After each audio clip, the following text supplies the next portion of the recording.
So let's start with acting out.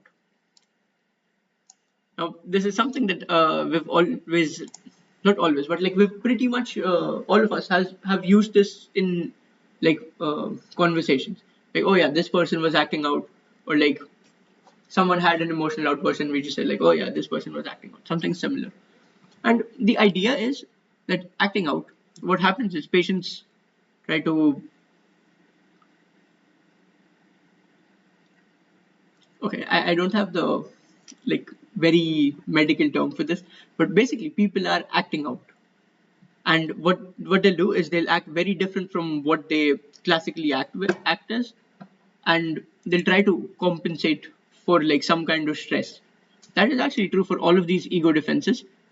That all the ego defenses, they're compensating for stress or compensating for any kind of mental stress, or it could be depression, could be anxiety, could be fear, could be rejection, all of these things. So it's a compensatory mechanism. And one thing to remember with ego defense mechanisms, and I think they've mentioned it here, would be that these four are the only ones which are mature responses: sublimation,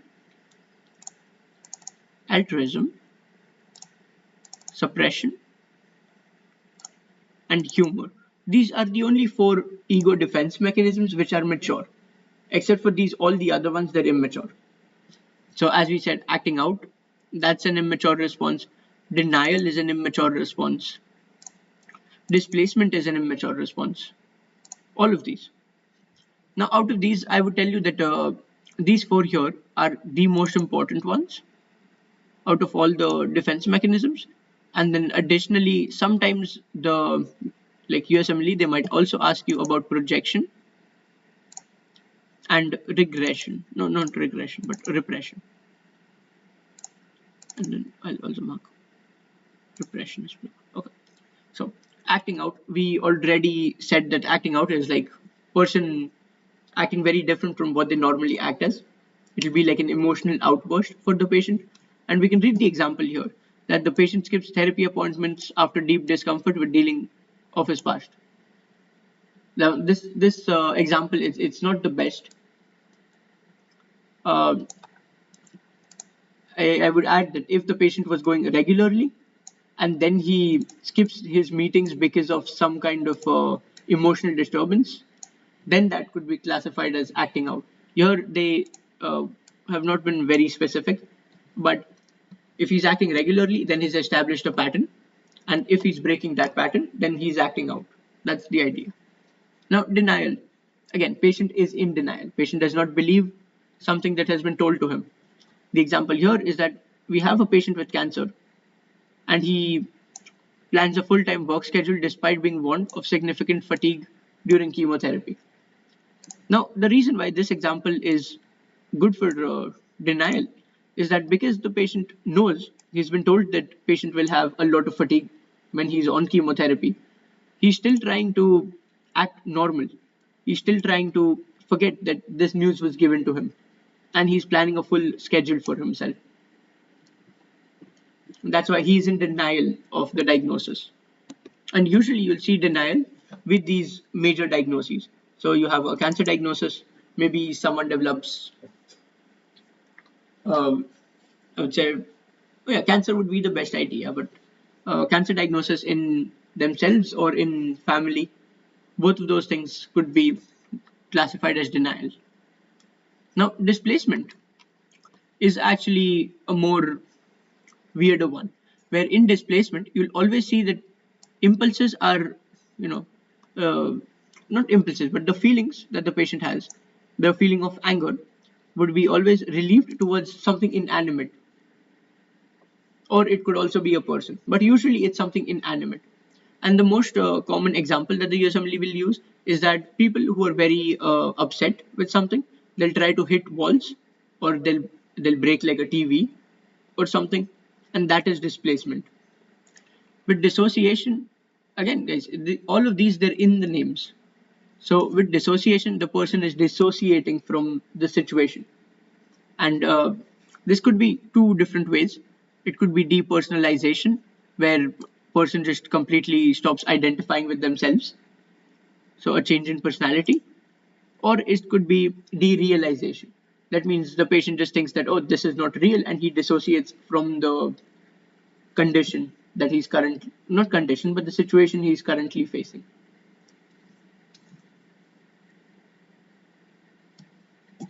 And there are all of these multiple ego defenses. You have fixation, idealization, identification, intellectualization, isolation of affect, passive aggression. A lot of these, they're in the name. So idealization here, so, okay, let's go, like, as they say. So fixation would be fixation on one thing, or that patient remains fixated at a particular time in their life. Usually, they would be fixated in childhood, where the idea is that the person thinks that childhood was better, and that they would like to be fixated on that. But one problem here is fixation should always be differentiated from regression. Regression is going back in time, where fixation is staying at that particular time. Patient never grows up, always acts childish, is fixation. But if the patient was mature and now he acts childish, that would be regression. And do you guys remember the condition in which we see regression as a symptom? Regression of, let's say, motor milestones.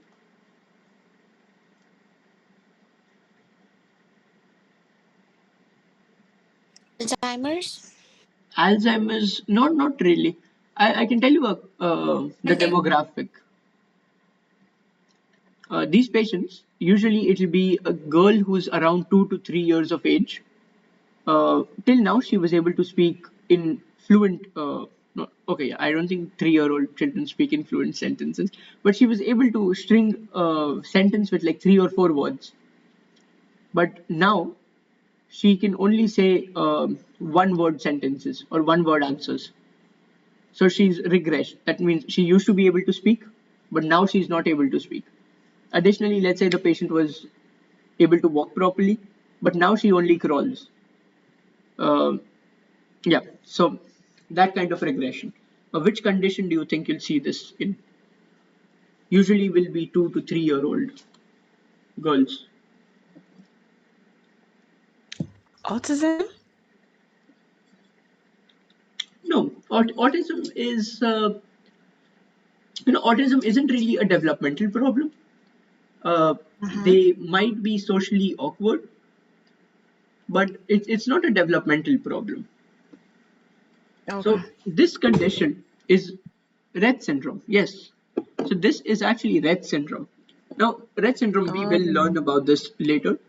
But the idea with Rett syndrome is very similar to what I told you. Patients, the parents will come to you.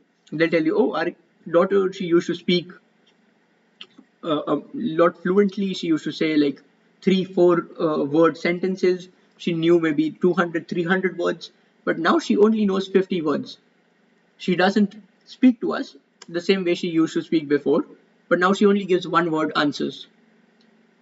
Our daughter used to walk before, but now she's only crawling. We potty trained her, but now she's soiling herself in bed or while sleeping. All of these things, where you have regression of learned behavior or development. Along with this, patients will also develop a very classic hand wringing. So they'll move their hands a lot.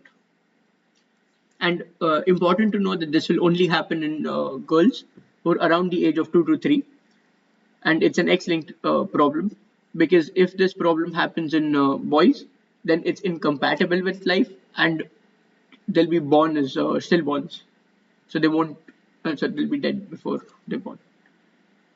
Yeah.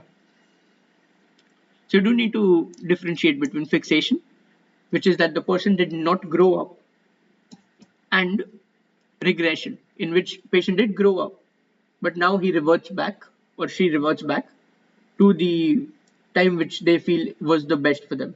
Usually, both of these will be childhood.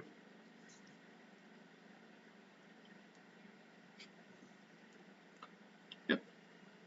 And idealization It's idealizing someone. That means having like very positive thoughts about a certain person or a certain object.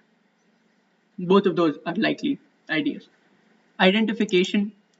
This actually happens in groups. They happen in big groups where one person would identify, they would forget about their own identity, but instead they would identify with the group. So with the entire group, and they would not be individual.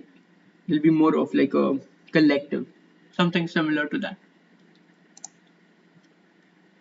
Next, we have intellectualization, and this is basically that there's two that you need to differentiate, which is intellectualization and rationalization. Now, in intellectualization, patients will use a lot of these facts, logical explanations, and they'll try to read up. Usually the example they'll give you is that patients will read up a lot of books. They'll try to research what their problem is. Both of these would happen or could happen with cancer diagnosis, or I would say very harsh news. Maybe patient lost a loved one. So both of these could happen because of that. So intellectualization, patients would read up a lot, try to intellectually come up with a excuse or try to understand about it more. And rationalization, creating like arguments which might work. They don't need to be based on facts. They just need to be arguments which logically sound correct. So that's the difference between intellectualization and rationalization. And then isolation of affect. This is a rather interesting one where individuals they would separate ideas, events, and emotions. So we can read the explanation or like the example here, which is that someone describes a murder with no emotional response. This is again very similar to this. Where did it go? Yeah. It's very similar to dissociation. So dissociation and isolation of affect, they're very similar. And next we have passive aggression. Now, okay, we all know passive aggression, right? It's happened a lot of times. Someone might say something which is supposed to make us feel bad, but they would say it in they won't directly tell us. They will try to insert it within the conversation where it sounds natural instead of outright saying it. That's passive aggression. And we talked about rationalization. Now, reaction formation. This is also an reaction formation is also an interesting defense mechanism. And what happens in reaction formation is that sorry, you develop a reaction opposite to what you were supposed to do. That's the way I like to think about it. And let's say one example here that they've used is stepfather treats his child. He resents with excessive nurturing and overprotection. So it's the opposite thing that's going on. Another example here would be that someone who's an atheist, they actively go to church. So that is an example that I've heard that the USMLE uses on exams. Now, I've marked repression here because repression and suppression, these are ones you need to distinguish between. Repression is, and don't take the words I use like very seriously right now because I will interchange them. So repression is when you're suppressing something forever. That is repression. Like you push something down, you bottle it up, and you never open the bottle. That is repression. Suppression, on the other hand, is when you bottle something up right now because what you're doing is more important. And then after that, when you're in a safe space, you try to work on those feelings. That is suppression versus repression. Next, we have splitting. Now, splitting is more commonly seen with borderline personality disorder, and it's the belief that everything is black or white, that people are either very good or very bad. And the way the USMLE will put this is that they'll tell you that Okay, actually, their example here is very good. That patient says that all nurses are cold and insensitive, but all physicians are warm and friendly. And the reason why they would say this is maybe she had an interaction with a nurse. Maybe a patient asked for a glass of water. The nurse said, "Okay, I cannot bring it to you right now. I'll bring it to you later." And the patient immediately thought that, "Oh, all nurses are very bad." And then when she asked a physician, maybe the physician gave her a glass of water. And she thought that, oh, yeah, all physicians are very good and very friendly. So that's splitting. And then the mature responses, they include these four: SASH, SASH, sublimation, altruism, suppression, and humor. Now, humor, it's very self explanatory. Something bad happens to you, you try to make fun of that situation. That's humor. Suppression, we already talked about it. It's suppressing or bottling things up until you're in a safe space where you can reevaluate those feelings. Altruism is basically, think of it as someone who's done something bad and now wants to do charity. So let's say, yeah, this example is very classic, that mafia boss is making large donations to charity. But another example could be that uh, a person who, okay, not a person who, but let's say a person who's abused emotionally or like physically abused their partner now starts guiding or counseling people on how to avoid those abuses, or just charity in general. Maybe he donates somewhere, or maybe he's helping people out. That is altruism. And then sublimation is utilizing negative emotion as a fuel for more productive activities. So maybe someone got fired at work, and now instead of being angry at their boss for being fired, what they did was they started. Uh, okay, what's something productive? Okay, maybe that person started med school. After being fired from his or her job, they started med school, and they thought, okay, yes, I will put all of my energy into med school and I'll do very good. And they did really good. So that's sublimation. So, guys, any questions with these defenses, these ego defenses?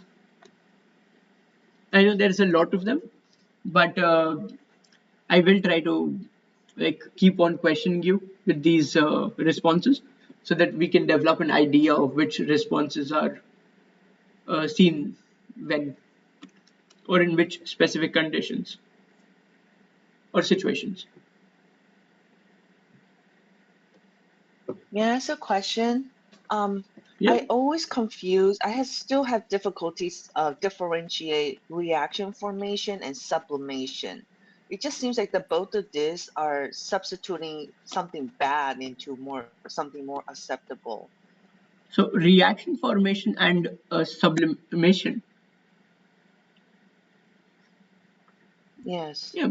So the problem, not the problem, but the idea is that in reaction formation, you're doing the exact opposite. It's not productive. It's just the opposite. In sublimation, it could be the opposite, but it's always productive. It's always helping the person somehow. Like a pyromania become a firefighter. Yeah, so if a pyromaniac becomes a firefighter, then that would be reaction formation. But let's say Okay. there is someone who, again, maybe someone who's, let's say, family died in a fire. Mm-hmm. Now he wants to become a firefighter, or now he's designing these fire resistant buildings. So then that would be sublimation. Oh, okay. Yeah. But then Okay. Okay. Good I to. have this Uh-huh. side hook. Let's say the same person, he's designing these fire resistant buildings, but he's not sleeping for like, he's not slept in 1 week. He's spent a majority of his life savings on this one project. What do you think? What is the diagnosis then? It sounds like he's hypomania. He's not sleeping or Hy- hypermania. yeah. So there's no actual like term as hypermania. It's just mania and hypomania. So yeah, this is correct that this patient has bipolar 1 and he is he's manic. He's in his manic phase. Okay. And then bipolar 2 is associated with hypomanic, which is like a much milder version of mania. Bipolar 2 needs to be with depression or some other mood disorders. Bipolar 1 does not, right? No, so both of them will have like those high peaks and then low peaks. It's just that the time frame it differs. The time of the manic episode it differs. Usually for mania, it's limited to 5 days or 1 week, and then for hypomania, it could be longer, could be up to a month, but then it would be much milder symptoms, not as. I thought Um, I thought hypermania or a mania episode is like 1 week, but hypo is like 4 days or something. And then I thought bipolar 1 there can be like depression, but it does not need to be depression, but does not like it's not necessary, but bipolar 2 is necessary.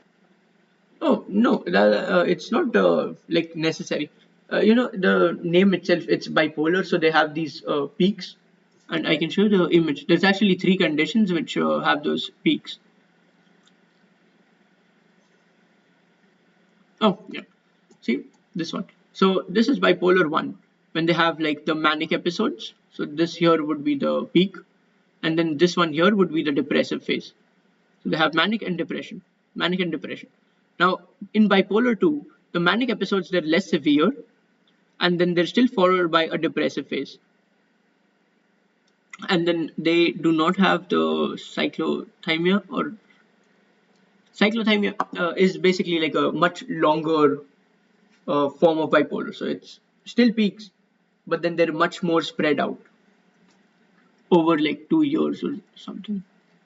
Let me check, maybe they do have the exact image. But what I mean is bipolar 1 may or may not have depressive episode, but bipolar 2 you need at least one. It is necessary for there to be a depressive episode. Oh, that could be. But the classification for bipolar 1 and bipolar 2, it's not always made on the. Sorry, I missed the image. Yeah. So, yeah. The classification between bipolar 1 and bipolar 2, it's not always made with the depressive phases because both of these can have depressive phases. And the depressive phases, they're pretty subjective. But then on the other hand, they're classified by the manic states, I would say. So these patients would have mania. Here it's lower in intensity, so hypomania.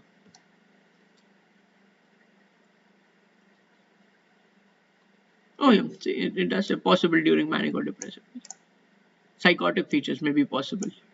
Yeah, but these do. Possible, maybe possible, but not required. Whereas the other one is required. I think it's in the next. Maybe it's the next page 580. It says how it defines bipolar. It says that bipolar 1 is more than at Oh yeah. least one manic episode plus minus a hypomanic or Oh yeah. depressive episode. So one And manic then the other one is along with hypomanic yeah, or depressive. bipolar, Okay. yeah, and then the bipolar 2 it has to have a A depressive hypomanic and episode. then depressive. Has- Okay. That's actually a very good catch. I always thought that they were both depressive, and then only that one of them has like a manic episode, and then one of them has an hypomanic episode. Nice catch. Oh yeah, and see, here is the cyclothymic I was talking about.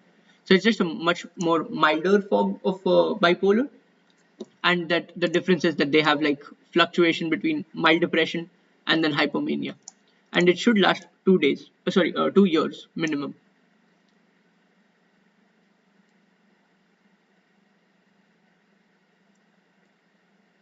So 2 years, and both by milder bipolar, so like mild depressive and mild manic, so hypomanic state.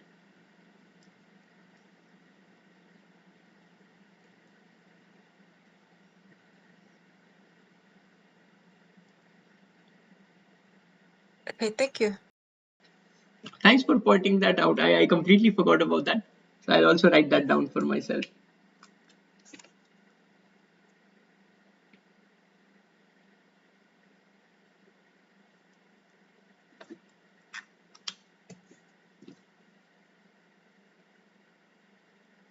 Okay. So guys, any more questions with these ego defense mechanisms? Dr. Taha, is there like any questions regarding those ego defense so we can do the questions and Oh see? yeah, so we can do the questions. Let me pull up the question bank.